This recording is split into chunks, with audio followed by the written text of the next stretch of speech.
दुर्दाना के आदमी हाला पिंड की हवेली में पहुंच गए थे। उनमें से एक ने जमींदार से पूछा, वो चारों सियासतदान कहाँ हैं? जमींदार ने कहा, 1 घंटा पहले आप लोगों की तरह कितने ही असलहा बरदार आए थे, उन चारों को डरा धमका कर अपने साथ ले गए। दुर्दाना के तमाम आदमियों ने पूरी हवेली की तलाशी ली। फिर एक ने पूछा, क्या वो पुलिस वाले थे? जमींदार बोला, पता नहीं कौन थे, सब सादा लिबास में थे। एक ने फोन पर दुर्दाना को बताया कि उन चारों को दूसरे असलहा बरदार जबरन कहीं ले गए हैं। मुराद भी उनके साथ ही हवेली में पहुंचा था। उसने ताबानी को फोन पर कहा, उन चारों को अगवा कर लिया गया है, लेकिन ये पता नहीं चल रहा कि ऐसा किसने किया है। ताबानी ने कहा, वो चारों कहाँ छुपे हुए हैं, ये सिर्फ हम जानते थे, फिर तुम्हें मालूम हुआ, तुम्हारे बाद किसी और को कैसे मालूम हो गया? मुराद बोला, मैं क्या बताऊं, किसी को कैसे मालूम हो गया? मैंने किसी को बताया है क्या? ताबानी बोली, मैं ये तो नहीं कह रही कि तुमने किसी को बताया है, ये भी तो हो सकता है कि कुछ लोग तुम्हारा ताक़ुब कर रहे हों और तुम्हें खबर न हुई हो। वो बोला, तुम क्या समझती हो मैं ताक़ुब करने वालों से बेखबर रहूंगा? ताबानी बोली, हाँ, जब तुम मेरे ख्यालों में डूबकर रास्ते से भटक सकते हो तो ताक़ुब करने वालों से कैसे बाखबर रहोगे? मुराद बोला, मैं तुमसे बहस में जीत नहीं सकता, वापस आ रहा हूँ। दुर्दाना बेगम अपने महल में गुस्से से तिल मिला रही थी। उस वक्त नेकबख्त ने उसके मोबाइल फोन पर कहा, हेलो बेगम साहिबा, तुम गुस्से और नाकामी के बावजूद मेरी आवाज पहचान रही हो?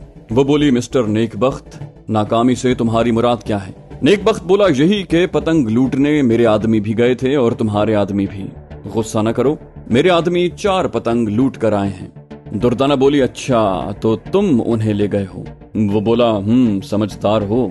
दुर्दाना ने कहा, तुम्हें कैसे मालूम हुआ कि वो चारों वहाँ हैं? नेकबख्त बोला, अपने अपने जराए हैं, मैं तुम्हारे जराए का हिसाब नहीं पूछ रहा हूँ, तुम मुझसे न पूछो। वो बोली, वो चारों जब भी सियासत में आएंगे तो मेरा ही साथ देंगे, क्या वो तुम्हारे लिए बेकार नहीं है? नेकबख्त बोला, बेकार कैसे हो सकते हैं, मैंने तुम्हारी 4 की गिनती खत्म कर दी, फिर उन्हें खुफिया एजेंसियों से छुपाकर ताबानी और फरमान को खुश कर रहा हूँ। वो दोनों फोन पर मेरा शुक्रिया अदा कर रहे हैं, बाकी आइंदा किस्त में बोलूंगा। दुर्दाना फोन बंद करके अपने बेडरूम से निकलकर ड्राइंग रूम में आई। पर्सनल सेक्रेटरी और उसके मुशीर उठकर अदब से खड़े हो गए। वो एक सोफे पर बैठकर बोली, तशरीफ रखें, अभी नेकबख्त ने मुझसे राब्ता किया था। खुशी से चहक रहा था क्योंकि हमारे चारों सियासतदानों को उसी ने अगवा किया है। एक मुशीर ने पूछा, क्या वाकई उसके आदमी उन चारों तक कैसे पहुंच गए? वो बोली, उसके अपने वसी जराए हैं, हमें ये सोचकर क्या करना है कि वो हाला पिंड की हवेली कैसे पहुंच गया, हमारे लिए इतना ही काफी है कि वो खुद अपनी जबान से उन्हें अगवा करने का दावा कर रहा है। एक मुशीर ने कहा, वो कानून के मुहाफिजों और खुफिया हाथ के सामने उनके अगवा करने का एतराफ नहीं करेगा। उसने आपके जाती मोबाइल फोन पर राब्ता किया था, उस दूसरे फोन पर बोलता तो उसकी गुफ्तगू रिकॉर्ड कर ली जाती।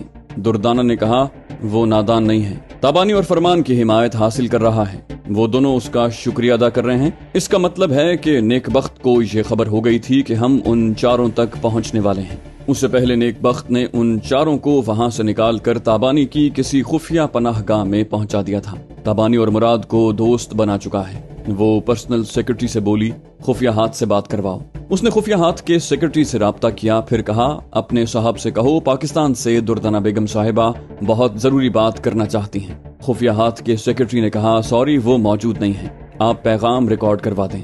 पर्सनल सेक्रेटरी ने दुर्दाना से ये बात कही। दुर्दाना ने फोन लेकर उन चारों सियासतदानों और नेकबख्त के बारे में रिपोर्ट रिकॉर्ड करवाई और इस बात पर जोर देकर कहा कि नेकबख्त ऐसी हरकत करके ताबानी और फरमान को दोस्त बना चुका है। उसके बाद मुराद ने फोन पर कहा, मैडम आपको मालूम हो चुका होगा कि वो कड़क कर बोली, सब मालूम हो चुका है, वो ताबानी तुम्हें उल्लू बना रही है, नेकबख्त से दोस्ती कर रही है। हमारे आदमियों के वहां पहुंचने से पहले उसने नेकबख्त के जरिए चारों को हाला पिंड हवेली से दूसरी जगह पहुंचा दिया है। मुराद बोला, लेकिन मैडम ताबानी को कैसे मालूम हो सकता है कि आपके आदमी उन चारों को ले जाने वाले हैं? दुर्दाना बोली, शायद गॉडफादर हाशिम को अंदर की खबर मिल गई होगी कि खुफिया एजेंसी वाले हाला पिंड की हवेली पर छापा मारने वाले हैं। ताबानी ने तुम्हें वहां भेजा और हाशिम ने पहले ही नेकबख्त के जरिए उन्हें अगवा करवा दिया।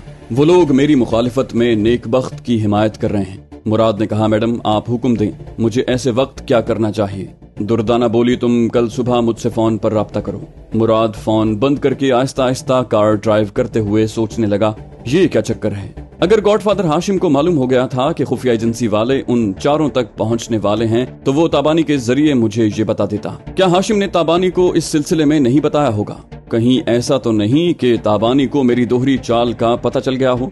वो मुझ पर जान देती है मगर अपनी चालबाजियों से जान निकाल लेती है। जब मैं जेल से रिहा हुआ था तब भी वो पिंडी से लाहौर तक मुझे धोखा देती रही थी। शायद आज भी मेरी वफादारी को आजमाने के लिए चालें चल रही हैं।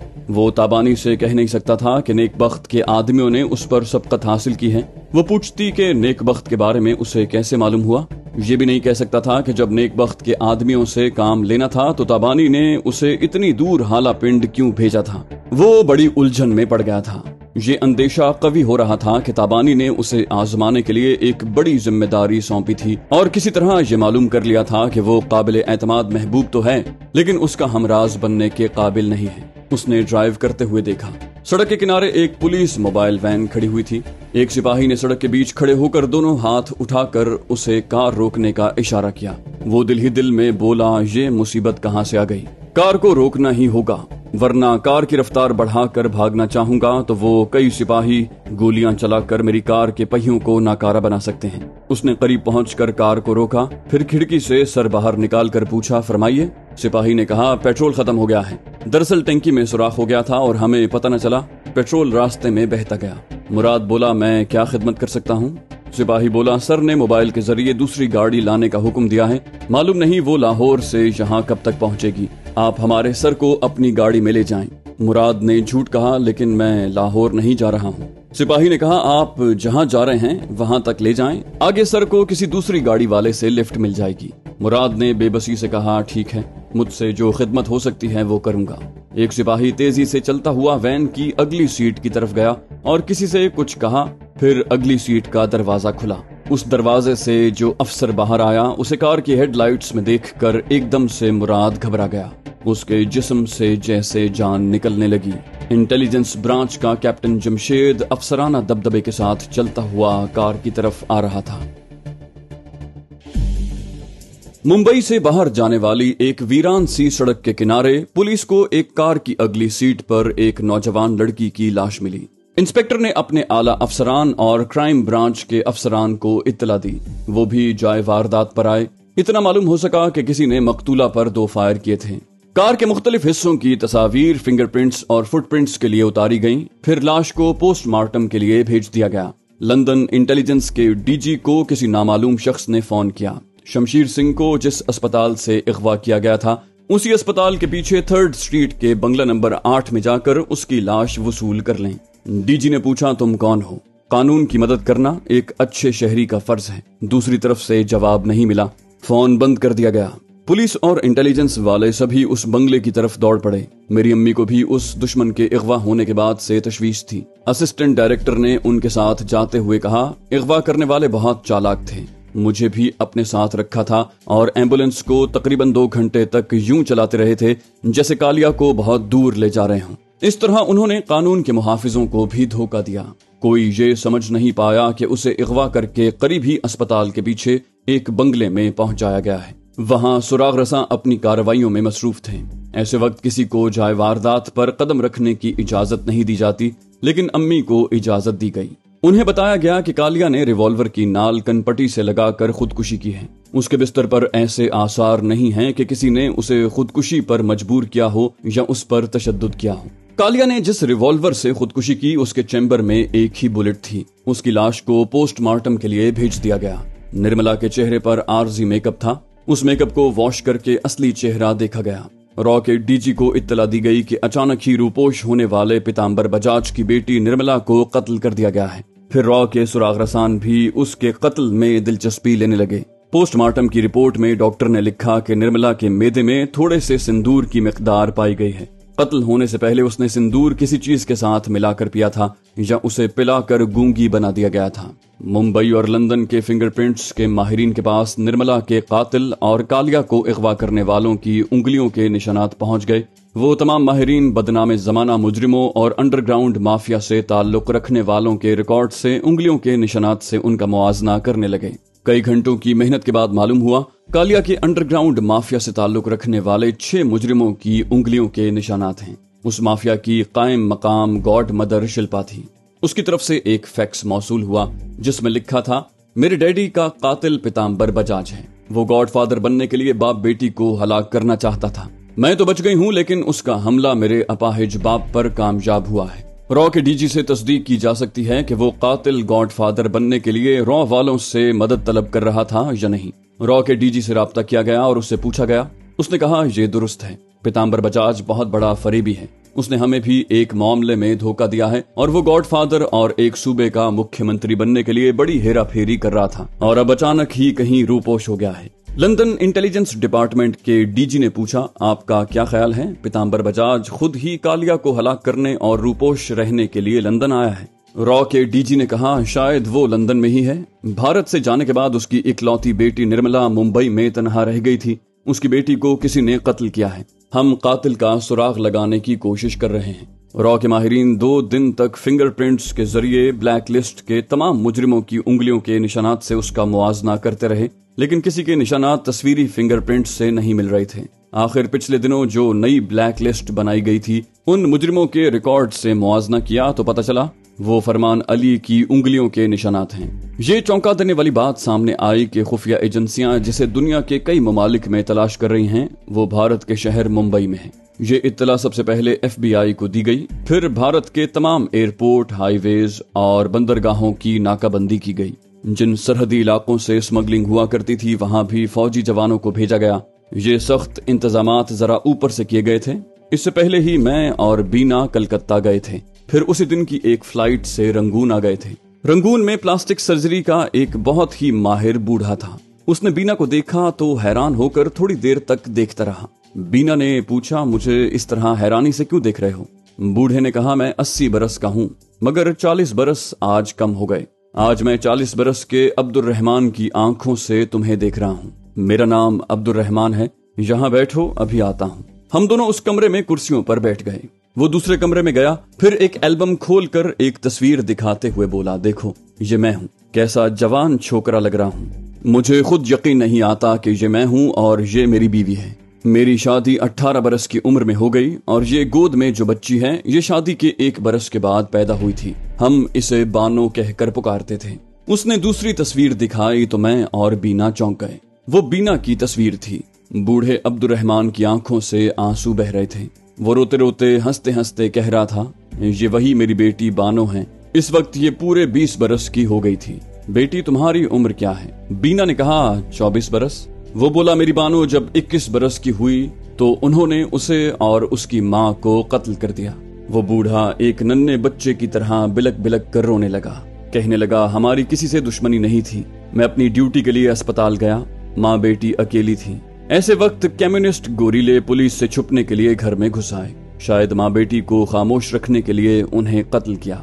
वो रोता जा रहा था और बोलता जा रहा था। बीना ने उठकर उसके पास आकर अपने सीने पर उसका हाथ रख लिया। उसके आंसू पोंछते हुए सब्र की तलकीन करने लगी। मैंने कहा, रहमान बाबा होनी होकर रहती है।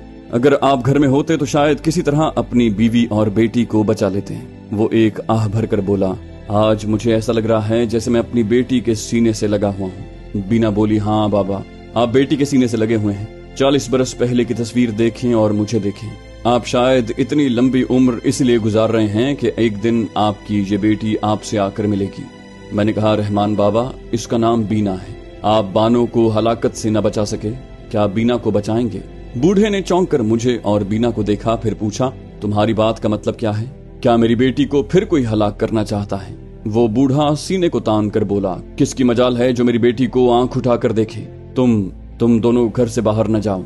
मैं बाहर जाकर देखूंगा। इस घर का दरवाजा बंद कर दूंगा। मौत को बाहर रोक दूंगा।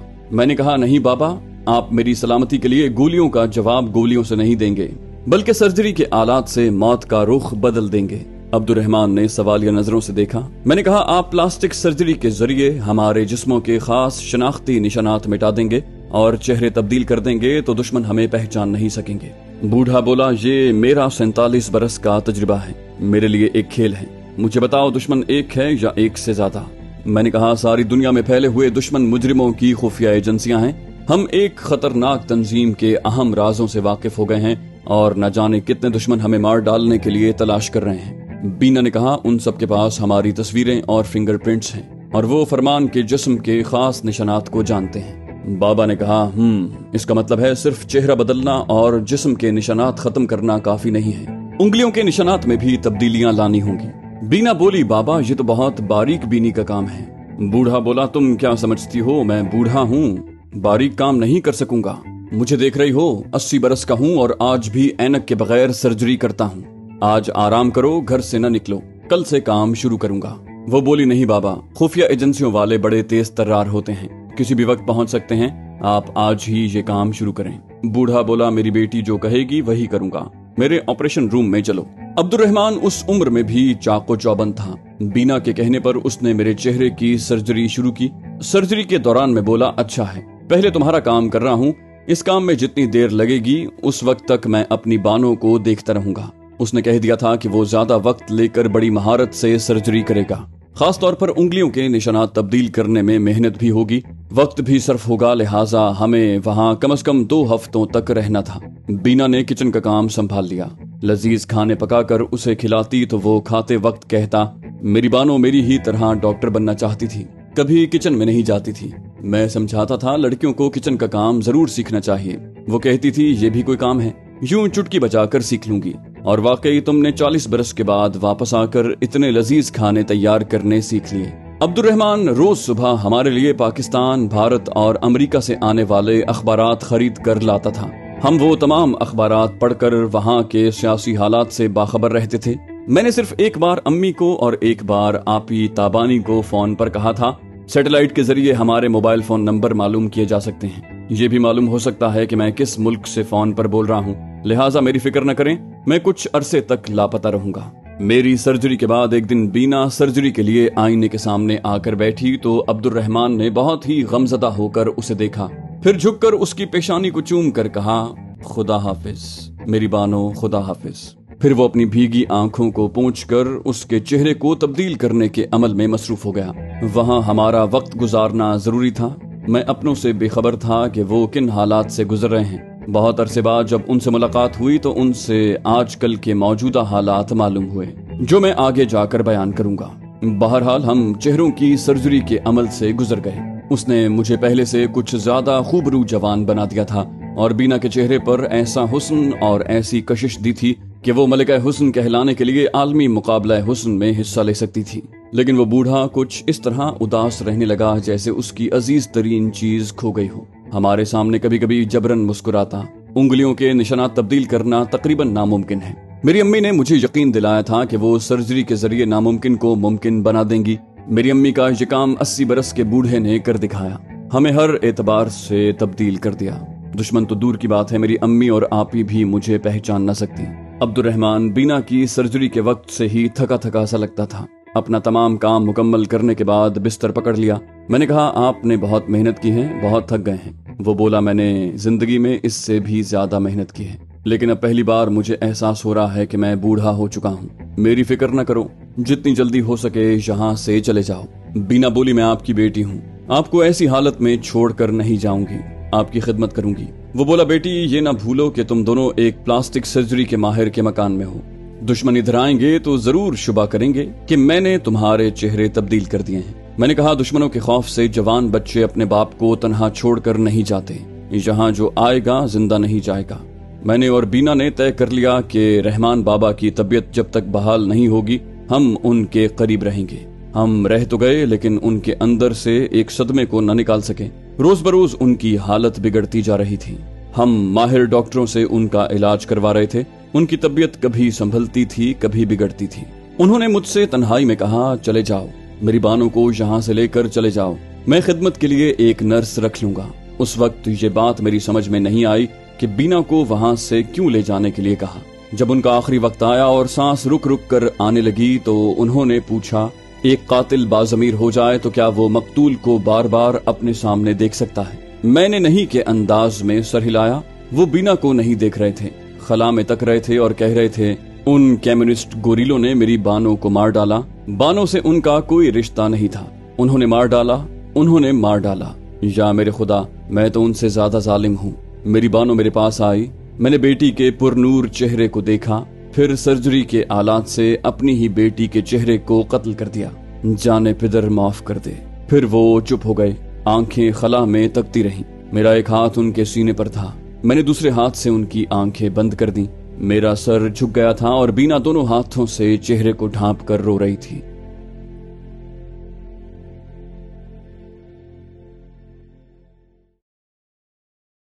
तो दोस्तों, ये थी हमारी आज की एपिसोड। उम्मीद करते हैं आपको हमारी कहानी पसंद आई होगी। जाने से पहले इस वीडियो को लाइक कीजिए और शेयर करना मत भूलिए। कमेंट करके हमें बताइए कि आपको हमारी वीडियो कैसी लगी। और अगर अभी तक आपने इस चैनल को सब्सक्राइब नहीं किया तो इसे सब्सक्राइब कीजिए और बेल आइकन दबाकर ऑल नोटिफिकेशंस ऑन कर लीजिए।